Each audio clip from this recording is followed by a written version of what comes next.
istilahnya new normal itu sebetulnya akan kita istilahkan dengan new lifestyle gitu. Ya, new lifestyle itu yang lebih sehat, lebih bersih, kayak hidup kan itu. Bukan kenormalan baru, tapi itu menjadi bagian dari gaya hidup.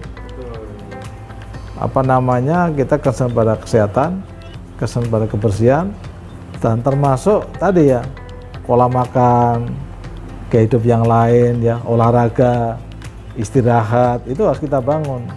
Makanya kami itu di sini sampai mengeluarkan surat edaran direksi itu mengenai gaya hidup. Jadi kami menghimbau para pegawai untuk melakukan gaya hidup ya, olahraga, makan yang sehat, makan cukup, istirahat yang cukup, dalam rangka apa? Supaya mereka itu kalau mereka fresh, sehat, ya kan produktif bagi perusahaan. Dan itu kan merupakan penghematan juga kan. Kalau orang pegawai kita sehat semua, nggak ada yang sakit, nah, asuransi kesehatan itu bisa lebih itu.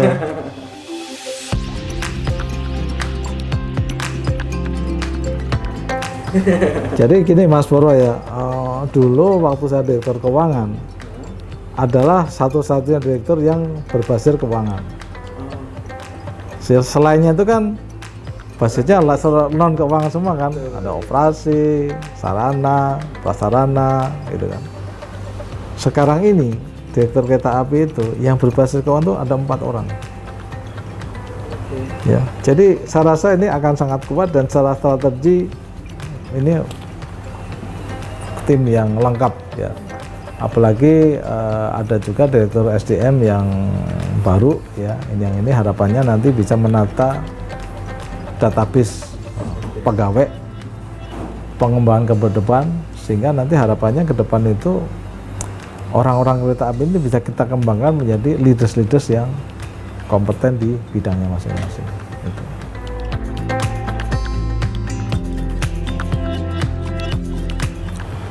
Nanti kita hitung ya, karena kami ingin melakukan operasi ini tetap tidak merugi ya, sehingga kan ada suatu hitungan BIOP ya, biaya operasi ya.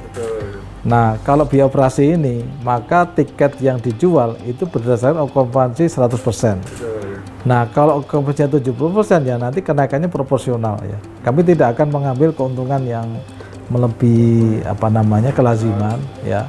Ada fungsi PSO, Pak? Nah, ada berbagai PSO udah otomatis itu waktu menentukan harga kita konsumsi pemerintah ya. Tapi kalau komersial itu kami berdasarkan hitungannya berdasarkan BIOP saja. BIOP dengan certain margin ya, itu yang kita penetapan tiketnya. Nah, kalau tiketnya 100% dikurangi, otomatis kan ada penyesuaian harga ya. Nah, ke statement yang pertama ya. Kereta api itu menerapkan protokol kesehatan ini ya untuk komuter dan kereta jarak jauh memang secara agak spesifik berbeda ya, karena kalau untuk komuter kami tidak mewajibkan face shield ya, karena akan sulit ya. Nah tetapi berdasarkan pengamatan kami so far ya, angkutan komuter ini masih merupakan angkutan yang sehat, selamat, karena tidak ada indikasi penyebaran COVID melalui di angkutan komuter ini. Artinya apa? Kita yakini bahwa dengan standar COVID ini, new normal ini, maka orang itu kita akan bentuk culture yang baru. Jadi mungkin ke depan itu kewajiban pakai masker itu sudah harus ya. Kita mengadopsi di Jepang. Jepang itu ada pandemi ataupun tidak, tetap pakai masker. Nah ini kita budayakan seperti itu. Kebersihan cuci tangan ya, ini juga demikian. Maka penyediaan wastafel di stasiun itu sudah wajib ya di tempat-tempat yang strategis ya. Bahkan kemarin waktu kita mengadakan pengamatan dengan Pak Doni di Manggarai ya, beliau minta loh, Pak Didi ini orang turun ini supaya bisa segera cuci tangan gimana? Wah Pak, kalau di area sini ini pergerakan kan sangat mobile kan. Kalau ada wastafel di sini nanti mengganggu perjalanan ini. Nah, mengganggu, makanya wastafel itu kita letakkan di tempat yang sudah di luar, yang sudah ada apa namanya, orang mau keluar itu baru ada wastafel gitu, supaya penumpukan di luar. Jadi jangan di apa namanya di kawasan steril yang 3 ini gitu. Nah itu satu. Nah kemudian untuk yang jarak jauh ya, kami yakini okupansi 100% pun kami bisa menjaga keselamatan karena memakai face shield ini ya.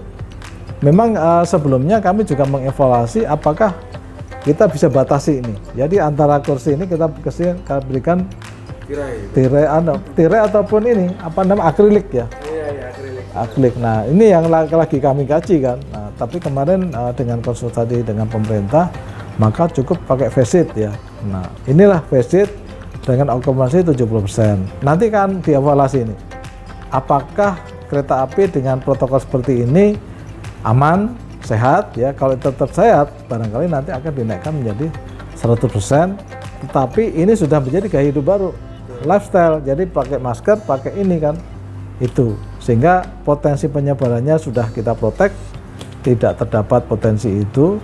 Memang kemarin sempat ada beberapa keraguan ya dari para gubernur, wali kota ya kan, banyak wali kota di Jakarta kan mengendaki komuter dihentikan kan. Tapi dengan kita buktikan dengan pengendalian ini semuanya bisa terjaga dengan baik.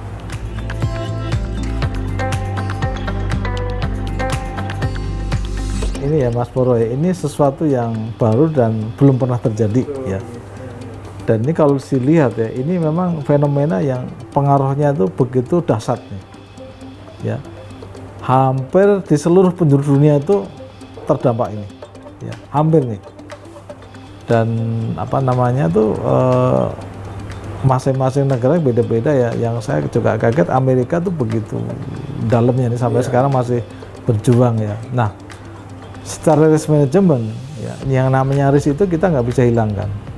Ya. Risk itu hanya bisa kita lakukan mitigasi. Ya.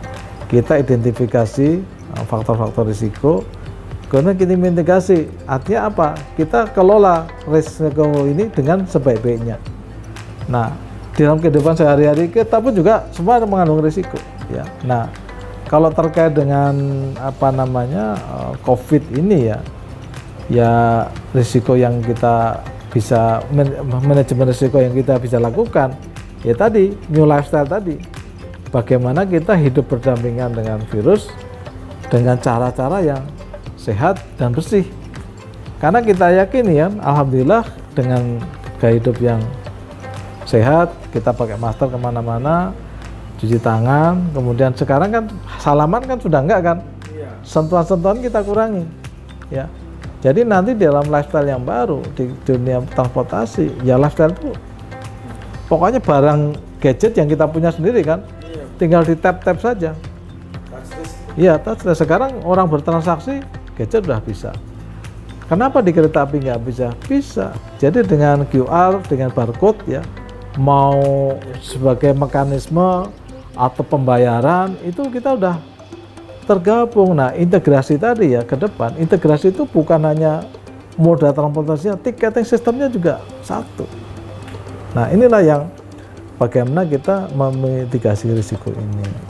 Kayak di kereta api ini ya risiko-risiko bisnis kita juga banyak ya, karena misalnya kita mengembangkan angkutan penumpang, angkutan barang ya, semua ada risiko-risikonya. Dan ini ya case ini memberi pelajaran yang banyak sekali pada kita. Bagaimana kita ingin menata apa namanya susunan biaya-biaya ini ya, supaya nanti kalau ini terjadi lagi efisiensi itu bisa cepat gitu kan. Sekarang ini kan kita agak gagap nih di kereta api ini. Karena apa? Kalau kami di perbankan kan krisis ini hampir 5 tahunan ada, 10 tahunan ada. Dan menghadapinya itu udah langkah-langkahnya udah ada kan. Nah, tapi kalau di kereta api ini wah kaget juga kita. Ternyata dalam sekali. Stress test itu ya bayangin. Setiap minggu kita update ya. Pertengahan Maret lakukan. Minggu ketiga Maret lakukan, akhir Maret lakukan, terus ini karena kondisinya berubah terus ya. Kalau likuiditas terganggu bahaya ya kan, makanya saya sampai sekarang pun ya setiap hari itu saya jaga cash flow. Jadi even salah saya jadi dirut, laporan cash flow itu saya tetap minta harian ya, karena saya tuh pengen bener-bener apa ya secure gitu. Ya itu salah satu prudent, konservatif lah ya. Karena itu sudah menjadi bagian dari hidup ya.